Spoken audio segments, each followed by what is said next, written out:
How's it going, guys? Coffee here. Today I wanted to go over the leveling build for the new Thea Blasphemer. We finally got the tree data posted on TLI as well as the data for Hunting Abomination. It has changed, so it is back. And let's go ahead and showcase what this is now. So for active skills here for Hunting Abomination, it is a hit skill, and as all Terras are, they do not actually have a... they say they have a cast speed on them, but they're actually instant cast spells. So you can cast them while you are moving. You can cast them while you are still channeling something else. So for leveling, if you wanted the ease of use of leveling, you could just be channeling either Mind Control or Path of Flames and be spamming Hunting Abomination in the meantime. So far from the kit of the new build, based off of what we know about deterioration, you want to be leaning into this early on because the deterioration itself is, again, it's a 60% more damage on top of your damage that you're already doing. So what that means is if you just have any skill that hits, as long as you have your deterioration chance for it, then you're going to be dealing 60% more damage for that skill, because it's just taking the total hit damage and then it's basically giving you 60% of that damage as repeated hits afterwards. So if you're coming from PoE, it's similar to like an Impale almost, but just structured a little bit differently. So what that means is that, again, you do get to level with Hunting Abomination pretty much early on. You will get Passivation early on, as well as Control Spell. You will end up putting on added erosion damage and then grudge as soon as you actually start having a curse that you are using as well. Blurry Steps is going to be important and recommended that you pick up early just to make things a bit faster. And then they have added some new leveling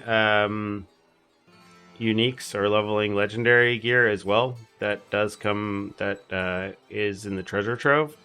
So you can get the Scepter of Excommunications. You'll want to get these early. I think they start at like level 18 or so. These are really, really good. These will carry you all the way into maps, which should be extremely helpful. So hopefully those are in the early treasure troves. They do show that they're available at level 16, so that would typically put them in like the second or third treasure trove that you can possibly get them in. These rings as well should be dropping fairly early on. You probably only really need to get one of these early on. That should be no problem. And then this chest as well should give you a nice damage boost. So even though it says each layer of blessing that you still have, you're going to get some reduced damage. You are getting a 15% damage multiplier for every single max blessing stack you have. So you're getting, over 45% multi from this, and you'll be losing like 18% from the chest. So overall, you're still going to be coming out ahead using this chest. So wherever it drops in treasure trove, you'll want to end up basically grabbing those. Same with this Prayer Breed of Evil necklace. Everything that they're doing right here kind of seems like these first four, when you look at the drop tables for them, they are dropping really, really early. So we can also look here at the prayer beads. Yeah, all these things that have really low required levels means that they are dropping in treasure trove stuff. So, let's see here. Does it show which treasure trove this drops in? Right here. Treasure trove level 54.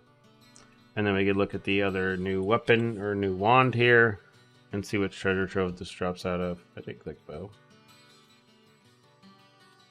Legendary gear wand, and this one drops out of the level 27 treasure trove here. So this is confirmed treasure trove gear, so you can get this early on and make sure that you are able to progress properly. This tree doesn't show the proper things for what the nodes actually are, so we actually have to reference the TLI for now. But as you can see, pretty much the first things we're taking here, you take the damage, and then you're taking this attack and cast speed and the skill cost. You're going to want to take the skill cost just because dealing with mana early is a pain. So make sure you just put your points in these. There's also this movement speed and skill area, which you can grab instead if you really want to. But the next thing you want to move over to here is this erosion damage and deterioration chance. and then this deterioration damage and chance to inflict additional deterioration stacks. For your talents, you're going to want to take this deterioration chance here under mixture, and then you're going to be taking forbidden power for this additional erosion damage. For your, hopefully by the time this is out, they've updated the site here so that you can follow these. Either way, you can follow exactly where I put my points relative to where they are in the tree. That's going to be the same. So next thing here, we have our tree for Shadowmaster, which is the same thing. You're basically taking the erosion damage, and then you're leaning into the deterioration. Let's see where I have this. I had this open already. Nope, not PoE. So we have this. We're taking our erosion damage. We are taking this deterioration chance and deterioration damage. And then there's this erosion damage and even more stacks of deterioration. Once you grab these, then you end up coming over here. You're grabbing this erosion damage and erosion damage applied to life. And then you are grabbing this sealed mana compensation down here so that you can run your 250% auras along with your corrosion imbue. And then for your traits here, you are just taking dirt for this 30% additional damage, and then you are taking Twisted Belief for the +3. Beyond Cure might actually be worth trying. You'll have to do the damage check at the time to see if Beyond Cure is coming out ahead of the +3. I don't think it will, but it's going to just be worth testing on the dummy when we get there, and I'll be streaming and starting on this character, so we'll be able to kind of take it from there. The last tree you are taking on this will be Warlock. This is just Indifference is now only +1 and gives some sealed mana, but you have this damage here, and then you're taking this ailment damage. Andre did confirm that deterioration is an ailment, so scaling ailment damage will help with that. We take this other damage right here as well. We take the cooldown recovery, and then we just take this damage into the +1 all skills and take a couple of res at the end. So my plan for this build is to swap this over to mind control and leaning into fully into affliction stacking and like damage over time build, just because the amount of mods out there for affliction damage are just really high, and affliction being a multiplier just means that you're able to scale that quite a bit. So what that means is, again, you run this early on. You can swap any of these skills out for mind control if you wanted to level with that and have one less button to hit, so you don't actually have to move. If you are going to do that, I would just replace Blink for it. You could also do Path of Flames if you want to do early and not have the movement speed decrease. I don't know how much damage mind control is really going to do that early on without affliction damage, but it might honestly be worth it. So like it might be something you only even hit on bosses or something, right?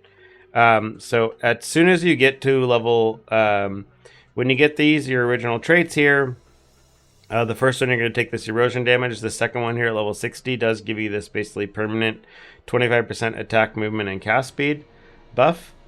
And then for your last one, you have this onset of depravity, which is just basically starting off elites by just giving them a nice true damage hit, which will basically ping them down a little bit for you.